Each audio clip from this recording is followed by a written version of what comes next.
지난주는 우리가 니느웨를 용서하시는 하나님을 통한 용서의 교훈들을 살펴보았습니다. 용서는 회개하는 자에게 베푸시는 하나님의 은총이라고 했죠. 그래서 우리는 반드시 회개해야 한다고 말씀을 드렸습니다. 그러므로 하나님은 우리가 범죄하였을 적에 다른 사람을 통해서라도 경고케 하셨다고 하시는 말씀을 살펴보았는데, 그것은 하나님께서 니느웨를 심판하시겠다고 경고케 하시며 회개케 하셨고 그리고 용서하셨던 사실은 바로 누구를 위함이라고 그랬습니까? 이스라엘을 위함이라고 했죠.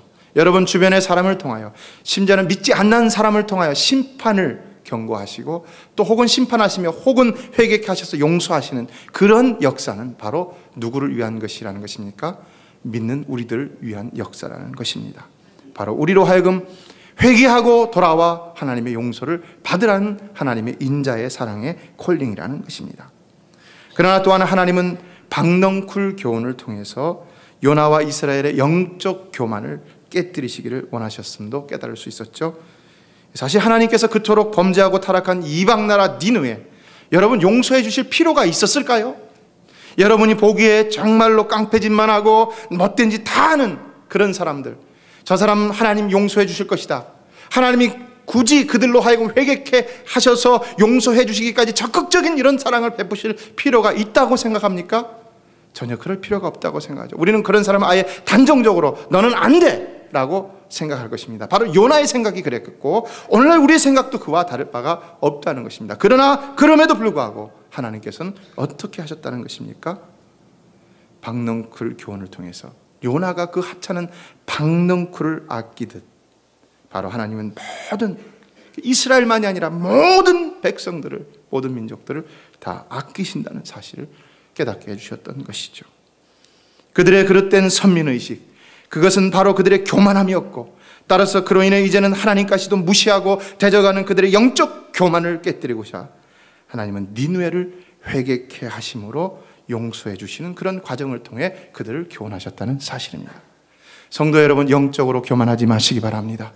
여러분이 기도 열심히 하고 성경 많이 보고 봉사 열심히 하는 건 굉장히 중요한 것입니다. 그리고 하나님 보시기에도 칭찬할 만한 것입니다. 그러나 그것이 여러분으로 하여금 너무 교만하게 만들어서 여러분의 주변 사람들을 무시해버리고 심지어는 그러다가 하나님조차도 무시해버리고 하나님을 넘어서서 하나님을 섬긴다고 하면서도 하나님 섬기는 것이 아니라 나의 신앙, 나의 신념, 결국 내 주장, 이것을 사람들로 하여금 믿게끔 따르게끔, 그리고 이것이 다 판단의 기준이 돼서 다른 사람들을 정죄하고 심판해버리는 이런 일을 행해서는 안 된다는 것입니다.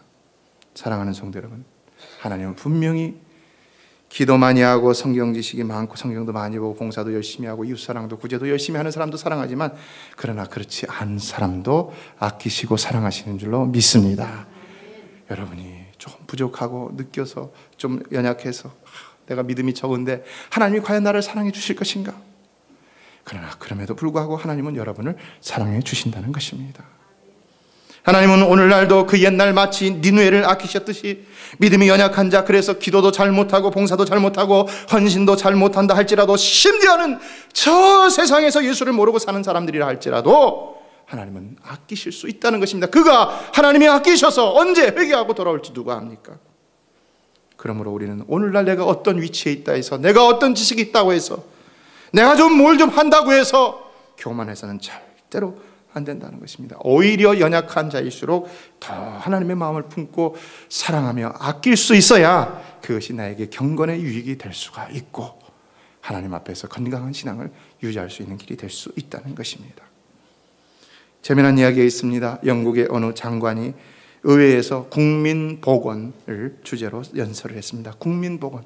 그런데 그때 어떤 한 의원이 갑자기 벌떡 일어나더니 큰 소리로 고함을 질렀다는 것입니다. 장관, 당신은 짐승들을 치료하는 수의사가 아니요. 아니 그런데 수의사가 어떻게 사람의 건강에 대해서 얼마나 안다고 그렇게 떠들어댈 수 있어? 이 사람은 정말 수의사였습니다. 그러나 그렇게 공격하는 것은 정말 치졸한 것이죠. 그래서 사람들은 그 수의사 출신의 장관이 무슨 말을 할지 다 연단으로 시선을 몰았습니다. 그런데 이 장관이 어떻게 했을까요? 이 장관은요, 그런 갑작스러운 공격에도 하나도 아랑곳하지 않고 답변을 아주 기가 막히게 했는데 그 순간 의회가 온통 웃음바다가 되었다는 것입니다. 뭐라고 했는지 아십니까? 이 사람은 분명히 짐승을 고치는 수의사라고 그랬죠. 그런데 이렇게 말했다는 것입니다. 네, 저는 수의사입니다. 혹시 어디 아프시면 아무 때나 저를 찾아와 주시기 바랍니다. 예, 역시 이해 못하시는 분들이 절반이 넘는군요. 예. 무슨 말입니까? 당신이 짐승이라는 얘기인 것이죠. 예. 그러나 성도 여러분, 우리는 누구입니까? 여러분 옆에 있는 사람이 누굽니까? 여러분이 그토록 마음 아파하는 어떤 그 사람이 누굽니까? 남편이, 아내가, 자녀가, 여러분 옆에 어떤 사람이 누굽니까? 우리는 학교에서 동물이라고 배웠죠. 그러나 제가 수요예배 시간 동안에 그걸 말씀드렸죠. 그건 진화론자들의 말이라고 그랬죠. 여러분, 우리는 분명히 짐승이나 동물이 아닌 하나님의 형상인 줄로 믿습니다. 우리는 분류를 그렇게 하면 안 돼요. 우리는 살아 움직인다고 해서 동물이 아닙니다. 우리는 분명히 동물들과는 다른 하나님의 형상대로 빚음을 받은 또 다른 창조물인 것입니다. 그러므로 우리는 내가 다른 사람보다 뭘 더 한다고 해서, 더 안다고 해서 다른 사람이 좀 연약해 보인다고 해서 그를 천시할 것이 아니라 그도 역시 하나님의 형상이라는 사실을 깨닫고 서로가 서로를 더 귀히 여기며 아낄 수 있어야 한다는 것입니다. 그 하나님의 형상을 자꾸 깨뜨리면 안 되는 것입니다. 무엇이 깨뜨립니까? 죄악이 깨뜨리는 것이죠. 우리의 죄악이 그들을 깨뜨리는 것입니다. 형제의 모습 속에 보이는 하나님 형상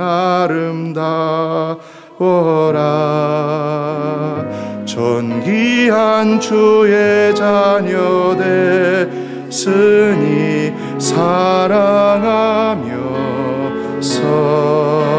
섬기리. 한 번 더 할까요? 형제의 모습 속에, 형제의 모습 속에 보이는 하나님 형상 아름다워라.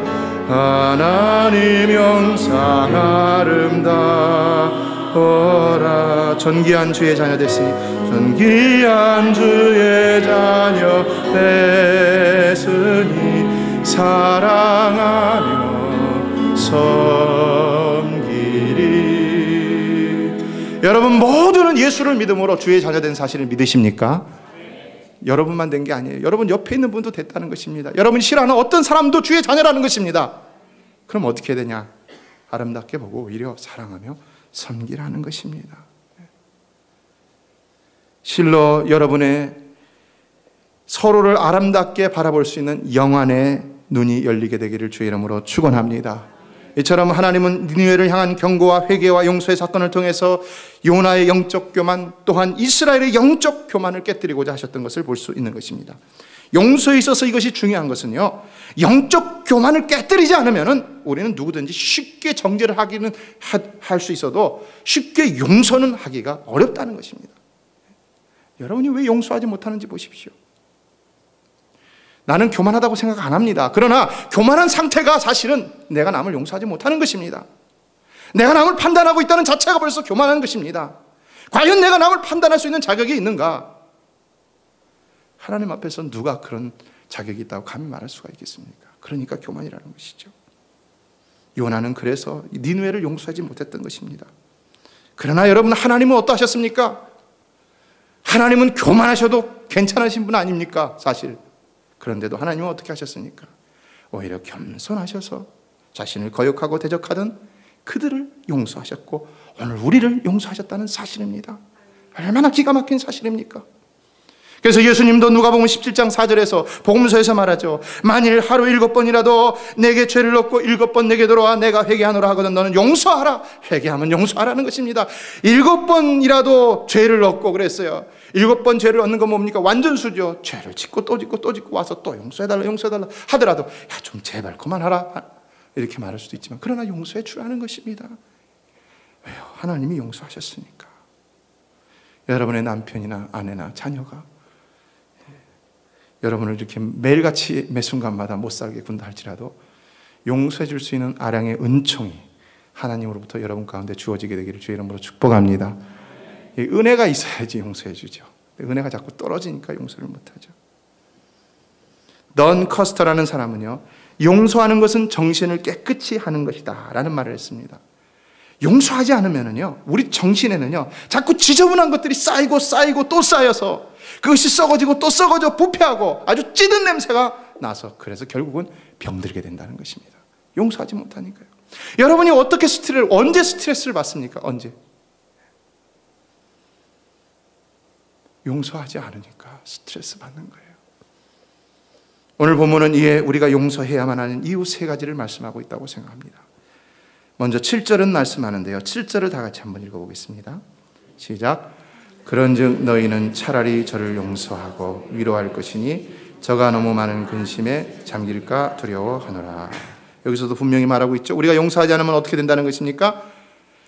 너무 많은 근심에 잠길 수가 있다는 것이죠. 용서받아야 할 사람도 용서해줘야 할 사람도 너무 많은 근심에 잠길 수가 있는 것이죠, 사실. 그래서 차라리 용서하고 위로하라. 차라리 용서하고 위로하라. 누구의 말입니까? 사도 바울의 말입니다. 이 사도 바울이 지금 어떤 상황에서 이 말을 하고 있냐면요. 자신이 개척했던 그 1년 반 동안 개척했던 고린도 교회 안에서 자신을 거짓 선지자라고 거짓 사도라고 그렇게 말하면서 자신이 전한 복음까지도 훼손하려고 들고 있는 이들에게 대해서 이미 그런 아주 엄중한 말로 경고를 했고 또 징계할 것까지 말하였지만 그리고 또 눈물의 편지로 그들을 근심케 하였지만 지금 여기서 차라리 용서하고 위로하라고 말씀하고 있다는 것입니다. 이것이 오늘 4절에 나오는데요.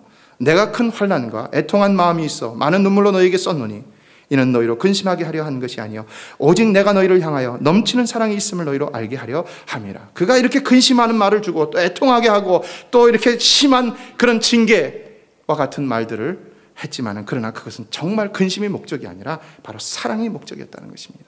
그러므로 이제는 결론적으로는 용서하고 위로하라는 것입니다. 용서하고 위로하라. 그러나 이 말 속에는 누구의 근심이 가득 깃들어 있는 것을 볼 수가 있습니까? 이 말을 하고 있는 사도 바울의 근심이 가득 깃들어 있는 것을 볼 수가 있는 것이죠. 그래서 7절에 차라리 용서하고 위로할 것이니 저가 너무 많은 근심에 잠길까 두려워하노라. 역시 자신도 너무 많은 근심에 잠길 것 같기 때문에 더 많은 근심에 잠길 것 같기 때문에 이런 말을 하고 있다는 사실을 유추해 볼 수 있습니다. 성도 여러분, 여러분이 왜 용서해야 되냐면요. 먼저는 여러분 자신의 평안을 위해서 용서할 수 있어야 합니다. 여러분이 용서하지 않으면 여러분이 다친다는 것입니다. 여러분이 용서하지 않으면 여러분의 정신이 썩어 들어갈 수가 있다는 것입니다. 여러분이 용서하지 않으면 여러분의 영혼이 망가질 수가 있다는 것입니다. 용서하라는 것입니다. 우리가 왜 남을 용서하지 못하느냐? 그 이유에 대해 어떤 사람이 세 가지를 적어놨습니다. 첫 번째는 너무 아프기 때문이다. 너무 아프기 때문에 마음의 미움과 분노가 치밀어 올라서 너무 마음이 아프기 때문에 용서하지 못한다. 너무 도저히 아파갖고 내가 용서 못하겠어. 이럴 때가 있죠. 두 번째는 부정적인 기억 때문이라 합니다. 이 경우 과거에 잘못된 것을 잊지 않고 계속해서 기억하고 있으니까 용서하지 못한다는 것입니다. 사실은 사실 아니냐? 팩트는 팩트가 아니냐? 잘못한 건 여기 있는데 내가 어떻게 그걸 두고 용서할 수 있느냐? 이 말이죠. 이 말. 과거를 지워야 되는데 기억조차 하지 말아야 되는데 이걸 기억하고 있으니까 너무 정직하니까 용서 못하는 거예요. 세 번째는 마음의 자율이 없기 때문이다. 긴장과 스트레스, 이런 긴장과 스트레스의 압력 때문에 우리의 마음이 용서를 할 그 자유조차도 얻지 못하고 있다는 것입니다. 이런 것들이 꽉 누르고 있으니까 마음에 어떤 공간이 없어요. 여유가 없어요. 용서를 못하는 겁니다. 근데 어떻게 하면 용서할 수가 있습니까? 그 용서는요, 그냥 하면 되는 거예요. 하면 되는 줄로 믿습니다. 하면 돼요. 예수님처럼요, 그냥 십자가 지면 되는 거예요. 지면 되는 거예요. 그러면요, 마음이 아픈 것도 사라지고요. 기억도 다, 나쁜 기억도 사라지고요. 마음의 자유함이 생겨나는 것입니다. 이게 뭐냐? 바로 성령의 역사인 것입니다. 성도 여러분, 구제불능의 인간의 죄악됨을 위해 예수 그리스도를 십자가에 죽이시고 우리를 용서해 주신 하나님의 마음이 어떠하셨을 것 같습니까? 하나님의 마음이 우리를 그렇게 저렇게 범죄하니까 내가 과연 용서해 주나? 그래도 용서해 줬다. 그리고 마음을 아파하셨을 것 같습니까? 아니면 아프셨던 마음이 오히려 치료되셨을까요? 그럴 수 있죠. 오히려 성경을 보면은 또 이전 일, 예전 일은 기억조차 아니하신다고 했는데, 그렇다면 우리 하나님은 우리의 죄악을 용서하시고 잊어버리심으로 손해 보시는 것처럼 이렇게 아쉬워하는 그런 모습이 있으셨을까요? 그럴까요? 저들은 분명히 대가를 치러야 되는데 대가를 내가 치르게 안 하고 내가 용서해줬다. 뭔가 아쉽다. 이런 마음이 하나님께 있으셨을까요? 절대로 아니죠. 절대로요. 하나님은 용서하심으로 어떻게 되셨을까요? 사실은 더 자유로워지셨던 것이죠. 자유로워지셨던 것이죠. 주의 영이 계신 곳에 참 자유가 있다네. 주의 영이 계신 곳에 참 자유가 있다네. 진리의 영이시 성령이 오셨네. 성령이 오셨네. 성령이 오셨네. 성령이 오셨네. 내 주에 보내신 내 주에 보내신 성령이 오셨네. 우리 인생 가운데 친히 찾아오셔서 그 나라 꿈꾸게 하시네. 성령이 오셨네. 성령이 오셨네. 성령이 오셨네. 내 주에 보내신 성령이 오셨네. 우리 인생 가운데 친히 찾아오셔서 그 나라 꿈꾸게 하시네. 하나님이 예수 그리스도를 통해서 우리의 모든 죄악을 용서하신 후에 얼마나 자유롭게 그의 영을 보내셔서 마음껏 우리를 돕게 하시고 있습니까? 성령께서 우리를 정죄하기 위해서 오셨습니까? 성령은 우리의 옹호자라고 그랬습니다. 헬퍼라고 그랬습니다. 영어로 advocate or helper, 도움을 주시는 분이라고 그랬습니다. 파라클레토스, 헬라어로 말하죠. 곁에서 돕는 분입니다. 하나님께서는 우리를 용서해 주신 이후에 마음껏 자유하심으로 우리를 계속해서 끊임없이 성령으로 돕고 계신다는 것입니다. 그래서 우리로 자유하시게 하기 위해 우리가 성령으로 인해서 하나님 나라를 꿈꾸면서 힘차게 감히 죄인이었지만 오늘도 내일도 나갈 수 있는 것이죠. 지난 한 주간 살아온 삶만 보더라도 여러분 어떻습니까? 우리가 과연 무엇이 떳떳해서 하나님 나라와 의를 위해 그 거룩한 나라를 위해 살아갈 수 있다고 말할 수가 있겠습니까? 그러나 하나님의 은혜가, 하나님의 자유케 하심이, 그 성령의 역사가 우리로 능히 그렇게 만들고 있다는 것입니다. 베드로가 가로되 너희가 회개하여 각각 예수 그리스도의 이름으로 세례를 받고 죄사함을 얻으라. 그리하면 성령을 선물로 받으리니. 사도행전 2장 38절을 말씀했죠. 성령의 역사는 우리로 하여금 죄를 깨닫게 하고 회개하게 하는 역사도 있지만, 그러나 여기 사도행전 2장에 나오는 그 초대교회 성령 강림의 그 역사는 용서의 결과로 임하였다는 사실을 알 수가 있습니다.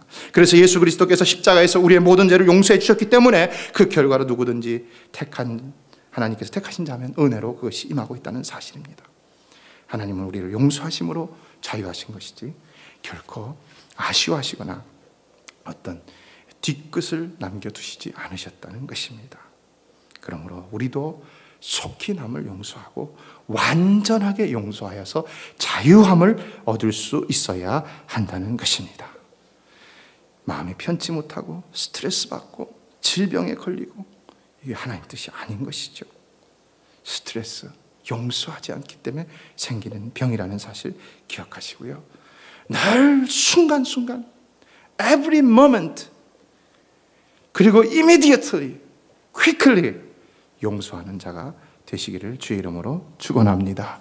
그럴 때 우리가 살고 또 남이 살 수가 있는 것입니다. 여러분, 우리가 뭔가 찜찜한 것을 갖고 있으면요, 우리 삶이 베스트를 다할 수가 없습니다. 저도 이 소리에 굉장히 음악을 공부해서 그런지 민감합니다. 마이크가 갑자기 안 나온다 그러면은 이 안 나오는 것을 그대로 가지고서 설교를 하려고 그러면요, 이게 자꾸 걸려갖고 설교가 베스트가 안 나와요. 여러분의 삶도 마찬가지죠. 뭔가가 자꾸 받으라는 것이 있으면 베스트를 못 찾아. 그러나 하나님은 우리를 왜 이 땅에 남겨두셨습니까? 하나님 나라와 의를 위해서 베스트하라고 남겨두신 거 아닙니까? 그리고 너의 짐은 나에게 다 맡기라고 했어요. 근데 자꾸 내가 그 짐을 들고서 힘들게 받으면서 하나님 나라를 위해서 최선을 다하지 못한다면 어떻게 되겠습니까? 근데 왜 그러냐? 용서하지 않기 때문이라는 것입니다. 나를 용서하지 못하고요, 내 주변의 사람을 용서하지 못하고, 이 상황을 용서하지 못하는 겁니다. 결국 이 상황을 용서하지 못하는 건 누굴 용서하지 못하는 겁니까? 하나님을 정죄하는 것입니다. 엄청난 교만인 것입니다. 우리가 늘 순간순간마다 용서할 수 있는 삶만이 우리의 삶을 더 최선의 삶으로 만들 수 있다는 사실을 기억해야 하는 것입니다. 그래서 본문 8절에서 보면은요, 그러므로 너희를 권하노니 사랑을 저에게 나타내라. 우리는 어떤 조건으로 용서를 해야 되느냐? 여기 사랑은 어떤 사랑을 말하겠습니까? 무조건적인 하나님의 사랑, 아가페의 사랑을 얘기하겠죠. 조건 없이 용서하라는 것이죠. 그래야 우리의 삶이 진정 용서할 수 있는 것이지, 조건을 따져서 용서하기 시작한다면 용서할 수 없는 것입니다. 그 다음 두 번째, 우리가 용서해야 하는 이유를 본문은 이렇게 말하고 있습니다. 내가 그를 용서해야만이 남도 그를 용서할 수 있기 때문이다. 10절을 다 같이 읽어보겠습니다. 시작. 너희가 무슨 일이든지 네게 용서하면 나도 그리하고, 내가 만일 용서한 일이 있으면 용서한 그것은 너희를 위하여 그리스도 앞에서 한 것이니. 이 말의 의미가 뭘까요? 공동 번역을 보면은 여러분이 어떤 사람을 용서하면 나도 그를 용서해 줍니다 라고 했습니다. 그 이후에는 뭐 설명하는 거죠. 그리고 내가 무엇이든지 용서한 것이 있다면 그것은 그리스도께서 보는 앞에서 여러분을 위해서 용서해 준 것입니다. 점진적으로 이렇게 말하고 있는 건데, 중요한 건 뭡니까? 나를 향해 잘못한 사람을 내가 용서해 주지 않는다면은 다른 사람도 그에게 접근하기가 힘든 겁니다. 그렇지 않아요? 교회를 향하여 잘못한 사람을 교회가 용서해 주지 않는다면 사람들이 그를 가까이 할 수가 있겠습니까? 할 수가 없는 것이죠. 그래서 우리는 모든 공동체를 위해서, 그 영혼을 위해서 우리는 먼저 내가 어떤 특정한 사람이라도 용서해 줄 수 있어야 한다는 것입니다.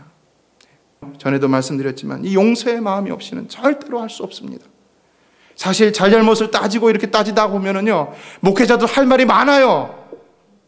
할 말이 많아요. 그러나 그렇게 하면 목회가 아니잖아요. 하나님도 하실 말씀 많을 거 아니에요. 근데 하나님 하신 말씀 다 하십니까? 아니죠. 어떻게 하십니까? 용서해 주시고 있는 그대로를 받아주시죠. 그리고 이전 것은 잊어버리죠. 그리고 새로운 기회를 주시죠. 그래서 주님 앞에 나오는 그 한순간 한순간이 새로운 인생의 출발점이 되는 것이죠. 여러분, 예배의 매 순간이 새로운 기회의 순간인 줄로 믿습니다. 오늘도 여러분이 새로운 은총의 기회를 얻어서 새 출발하세요. 새 출발이요. 그러므로 골로새서 3장 13절은 누가 네게 혐의가 있거든 서로 용납하여 피차 용서하되 주께서 너희를 용서하신 것과 같이 하고 너희도 그리하고 그랬습니다. 기억하십시오. 우리 자신도 하나님이 먼저 예수 그리스도를 통해서 용서해 주셨기 때문에, 그래서 지금이라도 조금이라도 이렇게 당당하게 사람들 앞에 감히 나설 수 있고, 복음도 전할 수 있고, 이웃도 섬길 수 있고, 하나님도 섬길 수 있고, 교회도 섬길 수 있는 것이지, 용서해 주지 않았다면 어떻게 할 수가 있습니까? 그래서 우리도 남을 이와 같이 은혜를 받은 자로서 남을 용서하고, 아무리 용서할 수 없는 사람이라도 기쁜 마음으로 기꺼이 용서하고 잊어버림으로 인해서 그 사람이 그 삶을 통하여서, 또 우리도 우리 삶을 통하여서 베스트, 최선을 다해서 하나님 나라에 쓰임받도록 할 수 있어야 할 줄로 믿습니다. 마지막입니다.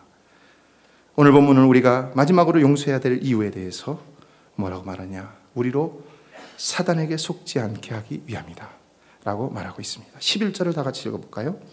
시작. 이는 우리로 사단에게 속지 않게 하려 함이라. 우리가 그 계획을 알지 못하는 바가 아니로라. 고린도 교회에 바울을 대적하는 무리들이 생기게 한 사단의 의도는 무엇이었겠습니까? 왜 그랬겠습니까? 그거는요, 교회를 분열시키기 위했던 것입니다. 교회를 분열시켜서 교회를 파괴케 하기 위함했던 것입니다. 이것이 바로 사단의 계획이었다는 것입니다. 그러므로 이걸 안다면 용서해 주라는 것입니다. 아무리 그들이 사도 바울 자신을 향하여서 정죄하고 거짓 사도라고 말한 이 사실이 사실이고 그 사실이 큰 그런 죄라 할지라도, 그러나 이것과는 사단의 계획과는 비교할 수가 없다는 것입니다. 어떤 것이 더 큰 문제겠습니까? 사단의 계획에 속아 넘어가는 것이 더 큰 문제인 것이죠. 그래서 용서해 주라는 것입니다. 물론 누군가 비진리를 선포하고 이단 사상을 교회 안으로 가지고 들어와서 교회를 어지럽힌다면 어떻게 되겠습니까? 그것은 마땅히 잘라내야 하는 것이죠. 그러나 그런 일이 아니라면 어떻게 해야 한다는 것입니까? 오히려 교회의 권징이 사단의 계획에 이용을 당하는 것이 되어서는 안 된다는 것입니다. 그래서 그것이 성도들의 마음을 갈라놓고 서로 간에 깊은 상처를 남긴다면 과연 하나님이 기뻐하실 수 있을까? 이것을 생각해서 우리는 조심해야 하는 것입니다. 오늘날 교회의 권징을 조심하는 이유가 바로 이런 이유인 것이죠. 그러므로 우리 역시도 개인적으로 누군가를 비판하고 정죄하는 일은 진리가 아닌 경우라면 그것이 우리 서로를 분열시키고 사단의 계기에 넘어갈 수 있는 일임을 기억하고 용서해 주라는 것입니다. 잊어버리라는 것입니다. 에베소서 4장 26절 27절은 말합니다. 분을 내어도 죄를 짓지 말며 해가 지도록 분을 품지 말고 마귀로 틈을 타지 못하게 하라. 왜 우리가 용서하지 못합니까? 이 앵글 때문에 그래요. 분 때문에 그래요. 분이 자꾸 일어나니까. 근데 분이 일어날 수 있다는 것을 이것까지도 못하게 하는 겁니까? 성경은 그건 아닙니다. 분이 일어나는 건 본능이에요. 그러나 분을 내어도 죄를 짓지 말라고 그랬고요. 해가 지도록 분을 품지 말라고 그랬습니다. 분을 갖다 자꾸 발전시키지 말라는 것입니다. 분을 킵하지 말라는 것입니다. 분이 올라올 때 그냥 싹 잘라버릴 수 있는 용기를 내라는 것입니다. 그래야 사탄이 틈타지 못한다는 것입니다. 용서는요, 약하고 줏대 없는 사람이 하는 것이 아닙니다. 용서는 강한 사람이 할 수 있는 건강한 용기인 것입니다. 여러분, 용기 있는 성도가 되시기를 축원합니다. 강한 성도가 되시기를 축원합니다. 우리 강해야 돼요. 좀 마음을 좀 강하게 해야 됩니다. 오늘날 신앙생활에 마음이 약하고 믿음이 약하니까 자꾸 조그만 일에도 기억하고 분을 내고 힘들어하는 것이죠.